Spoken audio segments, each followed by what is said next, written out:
As tensions brewed over territorial claims in the South Atlantic Ocean, an explosive confrontation between two nations was about to unfold. The Falklands War. A dispute that had been simmering for centuries erupted into a fierce conflict when Argentine forces invaded the British-controlled Falkland Islands on April 2, 1982. The war, also known as the Malvinas War in Argentina, would last just over 2 months and come at a significant cost to both nations. The United Kingdom swiftly responded, deploying naval and air forces under Prime Minister Margaret Thatcher's leadership, resulting in several pivotal battles that tested their military capabilities and resolve. At its core, the Falklands War was more than just a territorial conflict.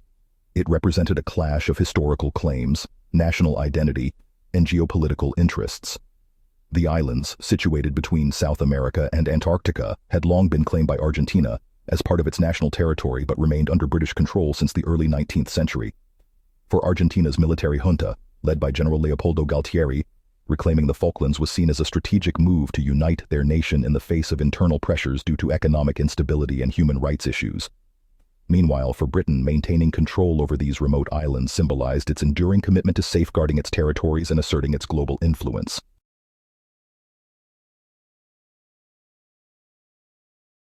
The sovereignty dispute over the Falkland Islands is a complex issue that spans centuries, with various nations staking their claims on this remote territory located in the vast expanse of the South Atlantic Ocean.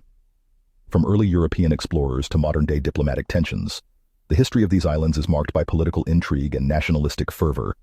The French were among the first Europeans to establish a settlement on the Falkland Islands, founding Port Louis on East Falkland in 1764. The British quickly followed suit, creating their own settlement on West Falkland just a year later. Unaware of each other's presence, both nations claimed sovereignty over the islands, thus setting the stage for future disputes.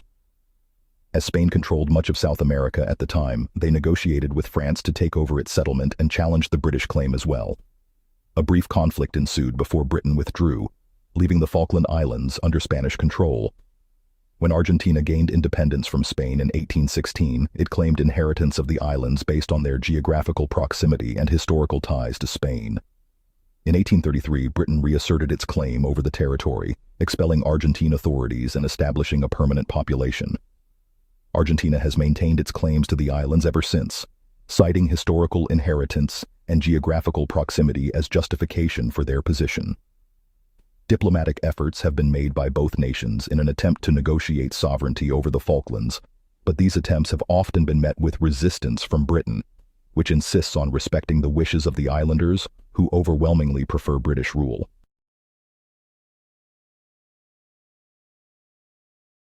As political tensions simmered in Argentina, Lieutenant General Leopoldo Galtieri's military junta found itself grappling with economic turmoil and mounting criticism over human rights abuses. Desperate to unite the nation under a common cause, the Argentine government turned its sights towards the Falkland Islands, a territory that had long been at the center of a sovereignty dispute with Britain. The decision to invade was born out of political necessity and nationalistic pride, as he sought to rally his citizens behind a unifying cause. Under a cloak of secrecy, an elite invasion groups trained for their mission, while naval forces were swiftly mobilized in preparation for the audacious move. The timetable for the invasion was accelerated by an incident on March 19th, when Argentine salvage workers raised their national flag on British-controlled South Georgia Island, igniting a new wave of tensions between the two nations. On April 2nd, they launched the invasion of the Falkland Islands. They swiftly overcame the small garrison of British Marines stationed at Fort Stanley. The invading forces, at first, followed orders not to inflict any casualties on their adversaries, despite suffering losses themselves.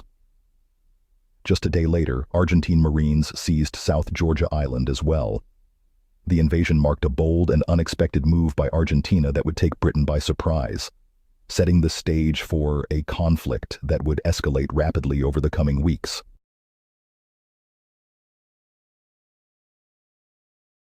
The Falklands conflict unfolded like a grand opera at sea and ashore, with both sides grappling for dominance. As the curtain rose on this epic struggle, the British staged an improbable display of military prowess, assembling their formidable fleet in record time. 2 aircraft carriers, the HMS Hermes and Invincible, along with other destroyers, frigates, and support vessels. With a sense of urgency that bordered on desperation, the task force carried Royal Marines, paratroopers, and members of the elite Special Air Service. The war at sea was marked by several pivotal confrontations. The sinking of the Argentine cruiser ARA General Belgrano by British submarine HMS Conqueror on May the 2nd remains one of the most contentious episodes of the conflict, resulting in the tragic loss of 323 lives. In retaliation, Argentine forces deployed Exocet missiles that ultimately led to the sinking of HMS Sheffield on May 4th. Above the waves, British Harrier GR3s and Sea Harriers roared into action from their carriers, providing air cover and ground attack capabilities. The Argentine Air Force, despite facing a technologically superior opponent, managed to inflict damage with their limited resources using French-made Mirage fighters and Israeli-upgraded daggers. On land, British forces executed a series of amphibious landings, most notably at San Carlos Water on May 21st. This daring move allowed them to establish a beachhead, followed by a string of brutal engagements like the battles of Goose Green, Mount Longdon, and Tumbledown. Each engagement was characterized by relentless fighting and heavy casualties on both sides. Meanwhile, the Special Forces conducted several critical operations, including the raid on Pebble Island that resulted in the destruction of multiple Argentine aircraft. Their covert actions played a vital role in reconnaissance and disrupting enemy supply lines. The logistical effort required to support the task force over 8,000 miles from home was an immense undertaking. The British had to establish a complex supply chain that included refueling ships, transport aircraft, and even converting civilian vessels like SS Canberra into troop carriers. The human cost of this war was staggering. The British lost 255 servicemen, while the Argentine side suffered approximately 649 military deaths. Material losses included several British and Argentine ships and aircraft, serving as a stark reminder of the intensity and danger inherent in naval combat. The climax of this epic saga came with the Battle for Stanley, where British forces secured surrounding high ground before entering the capital, ending combat operations. The Argentine forces within Stanley surrendered on June 14th, marking the end of hostilities.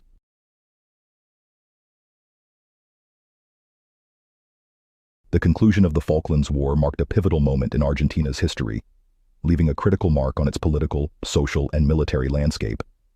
As the dust settled following their defeat, the Argentine people found themselves at a crossroads, with the war serving as a catalyst for change that would reverberate throughout the nation for years to come. The military junta led by General Leopoldo Galtieri faced an upswell of public dissent in the aftermath of their loss. This widespread discontent ultimately toppled the regime, which had held power since the 1976 coup d'etat that deposed Isabel Perón and unleashed a reign of terror known as the Dirty War.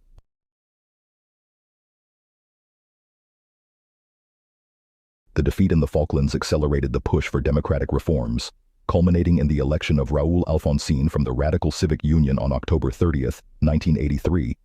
The war also prompted a re-evaluation of the Argentine military's role within society and politics, effectively putting an end to their pattern of intervention that had persisted since the 1930s.